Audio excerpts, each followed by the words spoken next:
Hi, everyone. I'm Sharon Siar, your host today for the Ladies Leadership Coalition podcast. It's an honor to introduce listeners to inspiring women who are making a real difference in leadership roles today. Today's podcast will give you inspirational stories, both personal and professional. And we're very happy to have our guest today. Her name is Barbara Faulkenberry. Barbara is retired from the U.S. Air Force. She retired in 2014 as a two-star Major General after a 32-year career, finishing in the top 150 leaders of a 320,000-person global organization. Her last assignment was as Vice Commander and Interim Commander of a 37,000-person organization conducting all global Department of Defense air cargo, passenger, and medical patient movements with 1,100 military aircraft plus contracted commercial aircraft. Barbara received a BS degree from the Air Force Academy in 1982, an MBA from Georgia College in 1986, and a Master of National Security from the National Defense University in 1999. She has also attended strategic leadership courses at Harvard University, University of Cambridge, and Syracuse University. Barbara currently serves as an independent director for 3 public companies and 5 nonprofit organizations, including the Global International Women's Forum's Leadership Foundation. Not to make me nervous at all, Barbara. I'm very impressed with your background. Oh, thank you. So did I leave out anything? Is there anything you want to add? No, you added more than you should have. Well, Barbara, I know most of us in the Ladies Leadership Coalition are in logistics, and we're women-owned businesses. And so tell us about your upbringing and what caused you to be interested in attending the Air Force Academy, their 3rd class to admit women. Well, hey, Sharon, I am so honored to be part of this discussion. It seems like a wonderful place to share ideas and stories that, can help folks. It can either while away the time or perhaps give you a nugget here or there that will help in business or wherever. I have to start with Sharon. I do remember the first time I met her. What a great leader Sharon Siar is. Oh, thank you. She's really a mover and shaker, and the fact that she's gotten involved with this is a testament to the quality that y'all must bring. So thank you for that. Well, thank you for joining us. We're so pleased to have you. Oh, well, hey, I thought I'd share some stories, and I'll get to the question you asked. But as I kind of go, I was reflecting on, well, so what? What does it mean, or what is the lesson in life I kind of took out of that experience? So I'll share a little bit of the lessons that I got from these events as we go, and whether they can be helpful perhaps to people as they go through their journey. Maybe they mentor other people, and so it's something to perhaps bring into your mentor kit, or there's aspects here that relate to children and grandchildren and things like that. So let me start, because I tell you what, if you ask about my childhood and what started me on this journey that turned out to be kind of a very different and unique journey, my first response is I just had a very normal and wonderful childhood. 2 great parents, normal, growing up in the same location, middle class. We had a good life, nothing extraordinary. But then I reflected back on a couple things, and maybe my parents helped sprinkle some things into my childhood that led to maybe these 2 stars on my shoulder.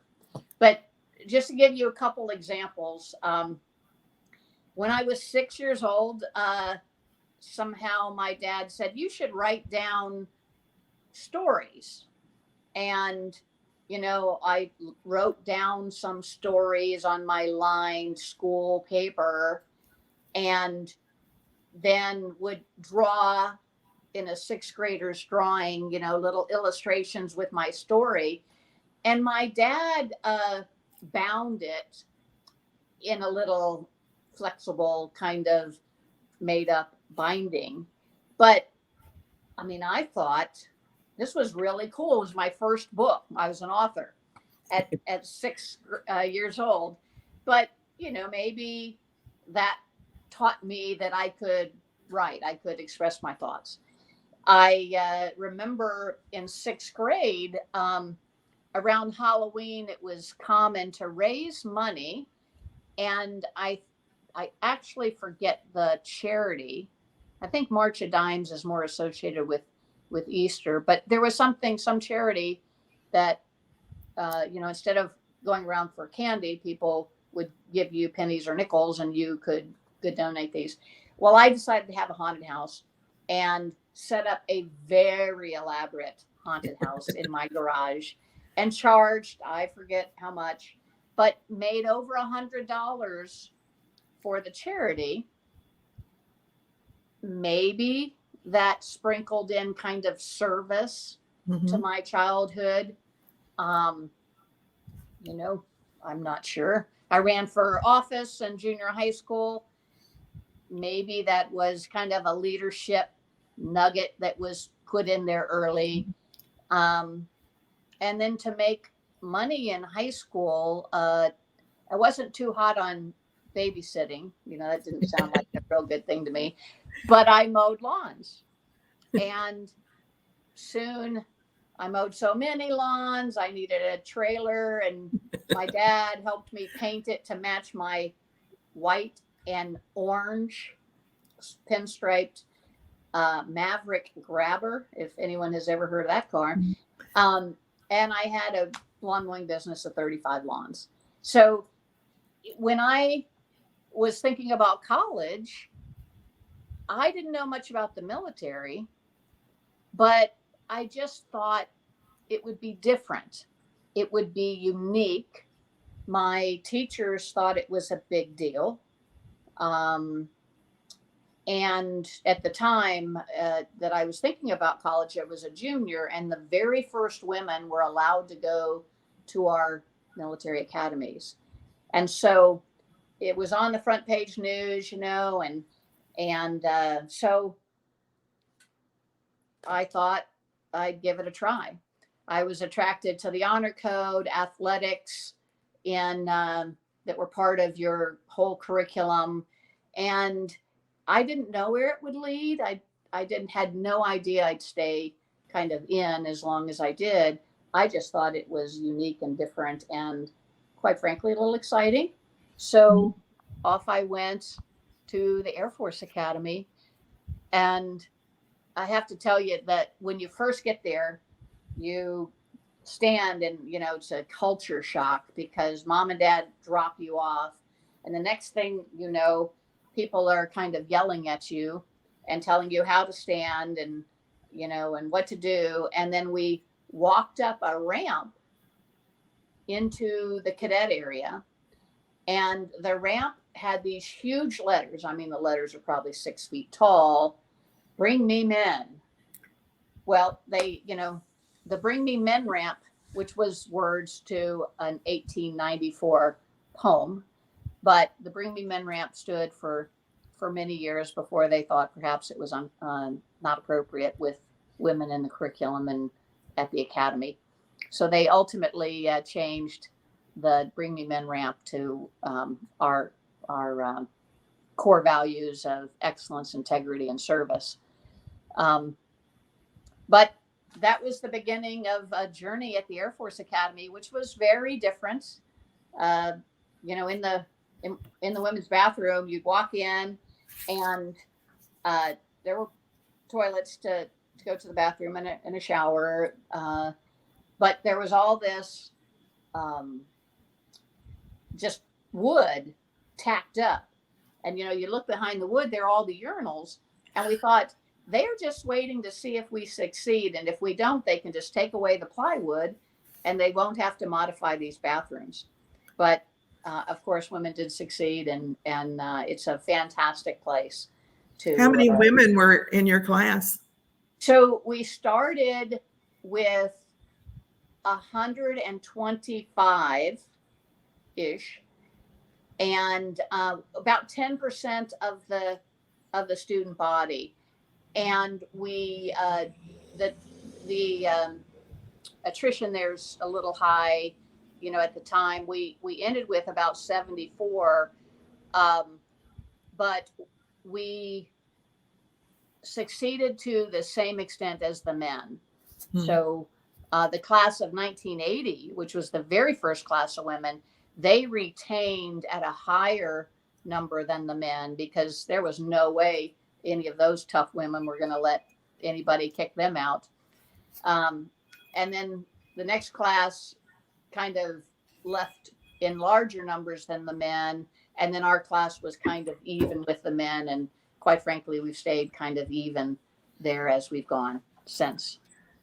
That's fascinating. Well, do you have any, I know, but women are certainly underrepresented in the military.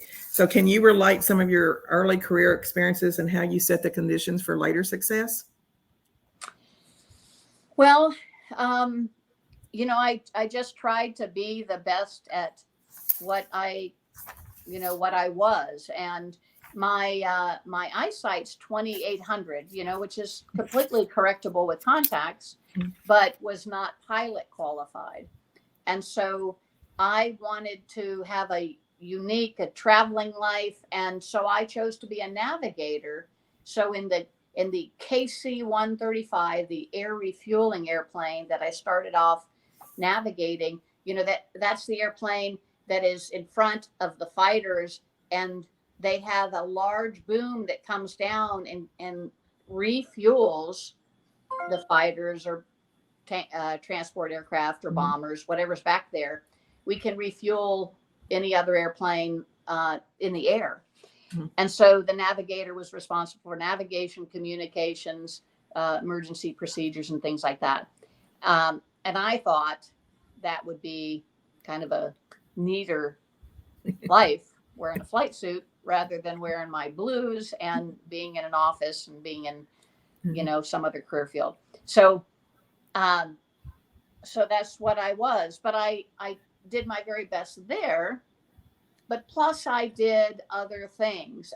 As an example, there were some additional duties. And so you're supposed to fly, but you may only fly 2 times a week. There's time to do other things as well. There's obviously ground training, and we had nuclear alert, which we sat with the bombers in the Cold War. I could talk about that later. But so one of the jobs was to be the executive officer to the commander. So that just means you're there as the commander's right-hand person, and you do all of the menial tasks, and answer the phones, or if the secretary wasn't there, and just did all sorts of things. So rather than having time off, I was an exec. Well, when you're the boss's, the commander's right-hand person, you work hard. They tend to notice you and reward you. I'm not sure that's why I did it. I just thought it was something good to do.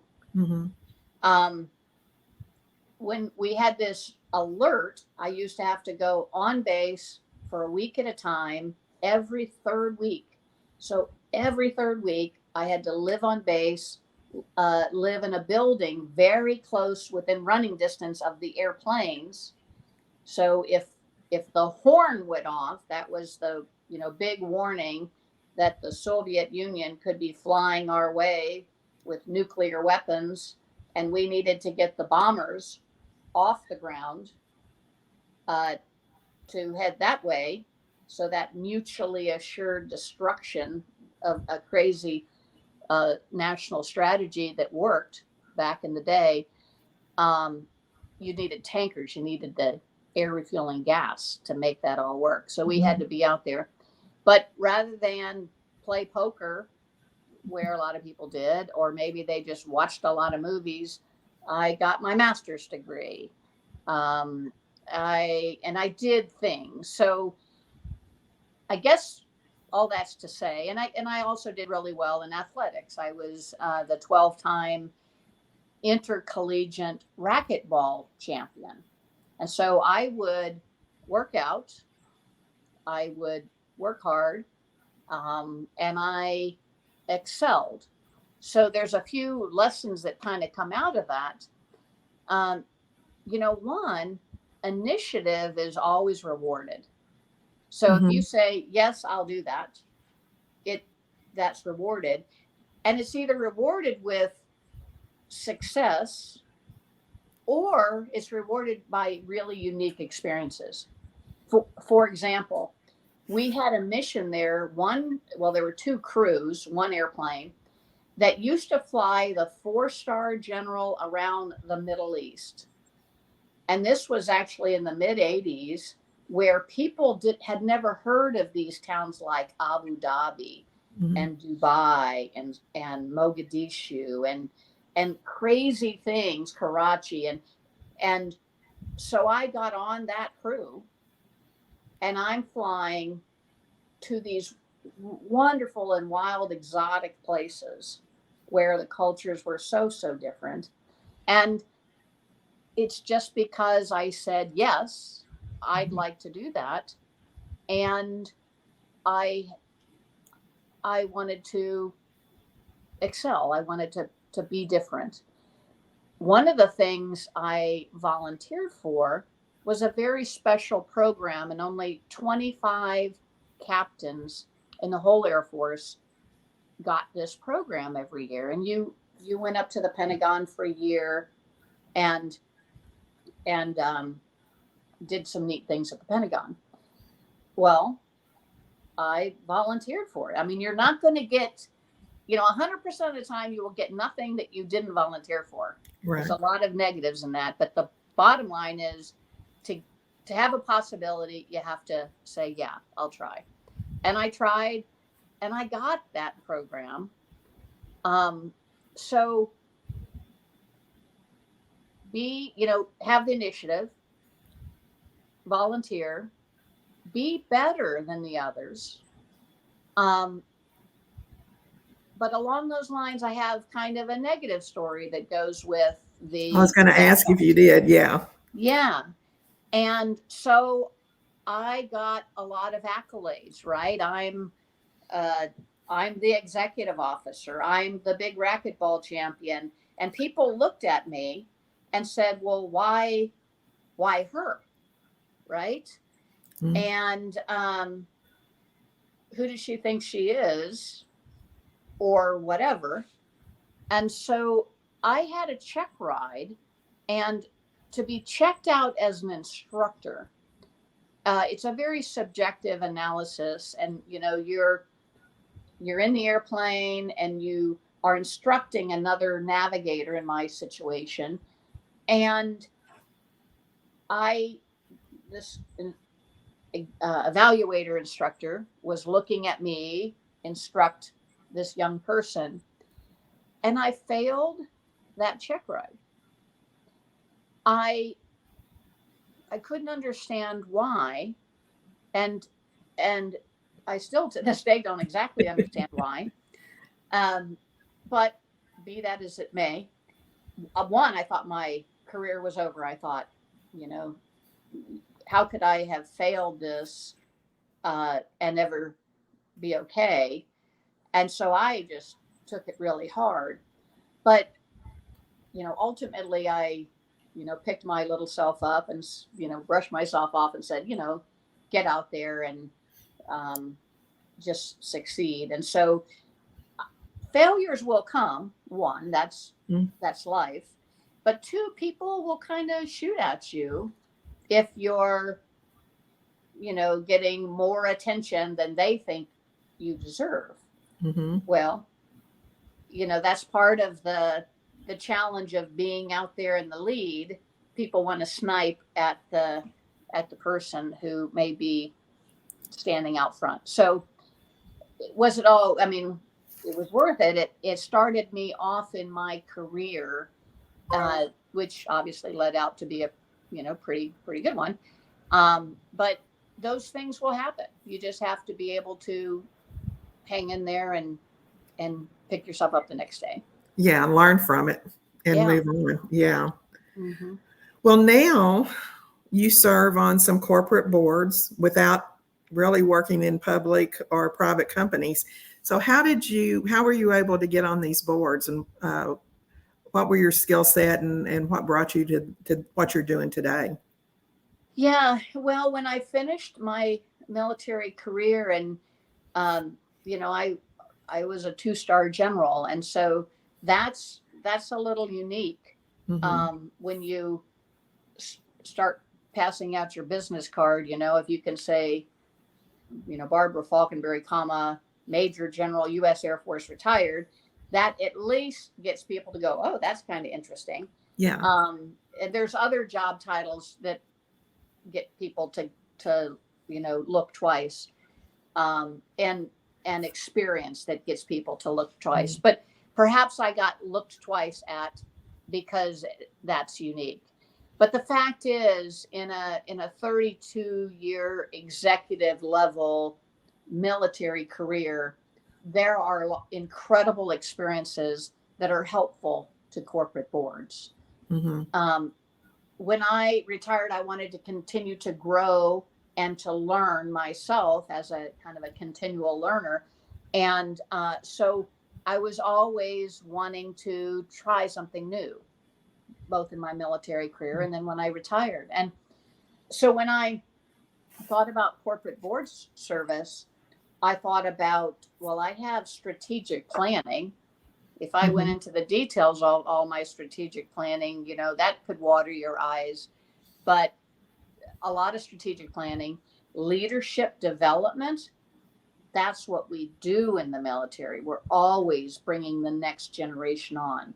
Mm-hmm. Logistics, I was in charge of a global logistics organization that had to succeed in combat and very challenging humanitarian times. So I had that kind of experience. I had succession planning because, again, you can lose any leader at any time, and you're always, looking at those next 5 people that you've groomed to be ready and be ready to pick one of them out. Things like my logistics experience and how to innovatively solve problems with supply chain issues and challenges that come up with business, global operations. Mm-hmm. So I actually found that a lot of the skills, excuse me, real quick. A lot of the skills that I had developed in a military career helped me succeed in the corporate boardroom. Mm-hmm. And the fact is, there has been an acknowledgement that you shouldn't pack the room with people who are all alike. Right. And, I agree.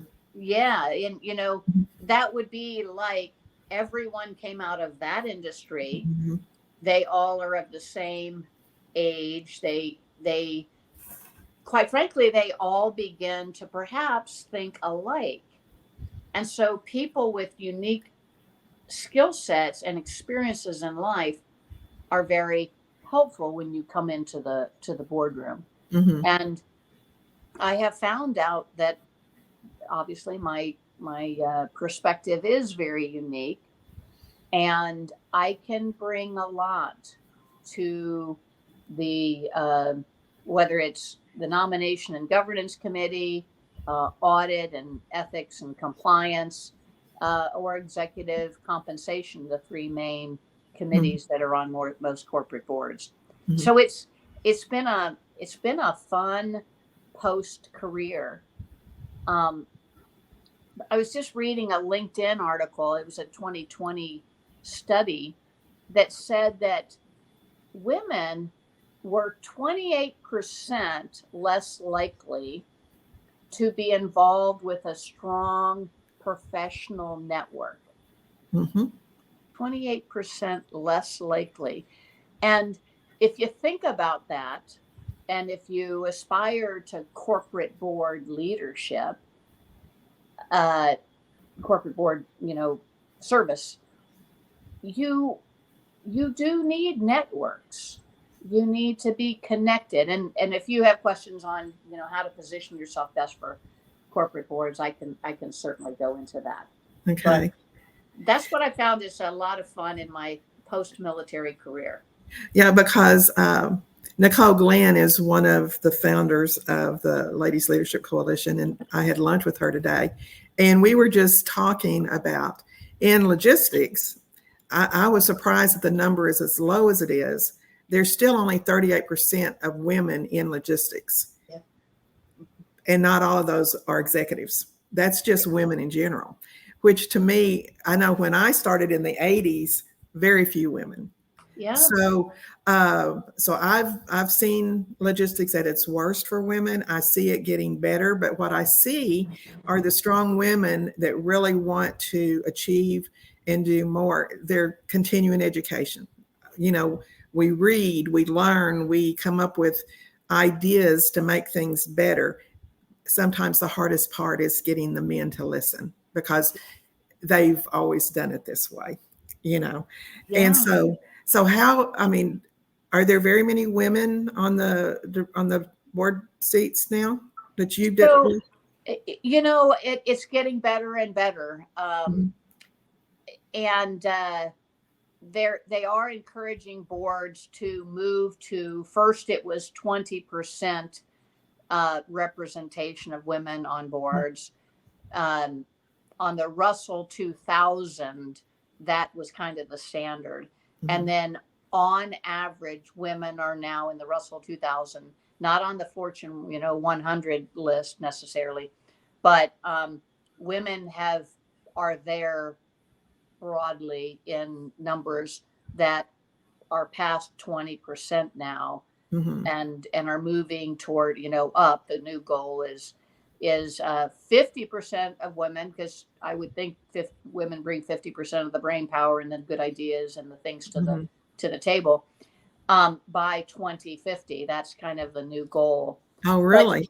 But the fact that you said you learn, you study, you we're always striving to bring new ideas to the table.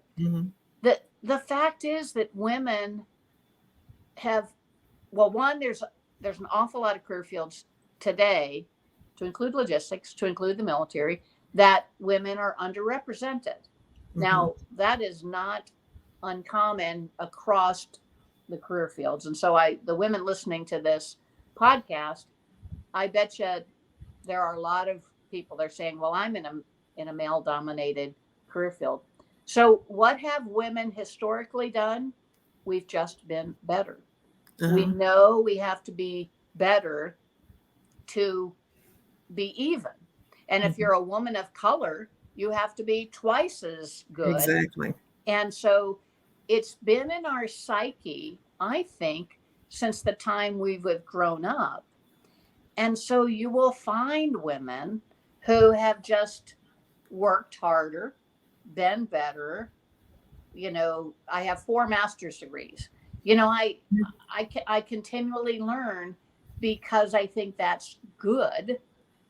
And it will give me skills that will be helpful in whatever situation. So the same thing, Sharon, you've found in logistics, I found in the military, and I'm sure a number of women find in their career fields. Yeah, and you said in the beginning, we don't have enough strong women, the tribe of women, to help each other and motivate each other and mentor each other, which is what we're trying to change. I remember back in the 80s, I didn't have even a group of good friends, female friends, because I've always worked in a male-dominated industry. Don't know why.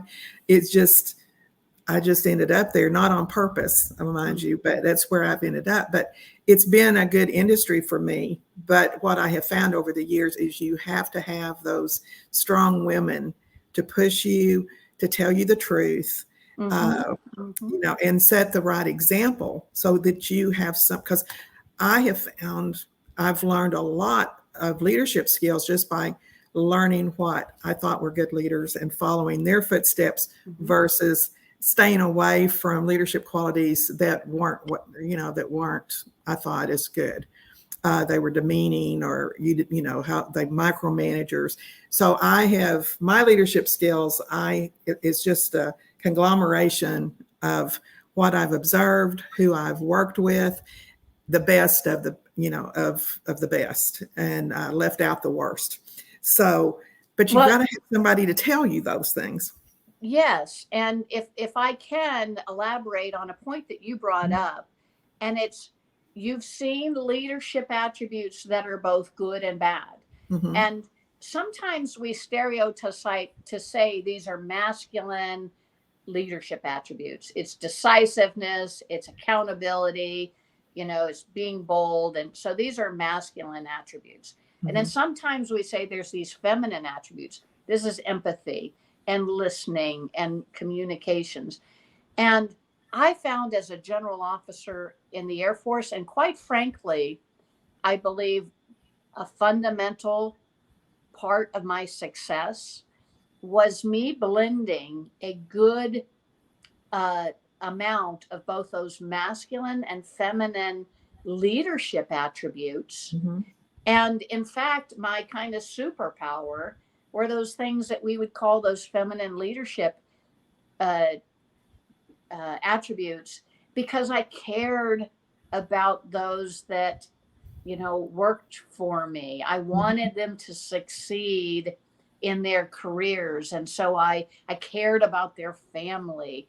And those are, we call them combat multipliers, that if you take care of someone's career and try to help them advance, you care about their families, that person all of a sudden goes, I'm going to run through a wall for this leader. Exactly. And that's the kind of leader that your subordinates want to work for, whether that's in logistics or in the military. And women have a heads up, have a step up, if you will, with those type of skill sets.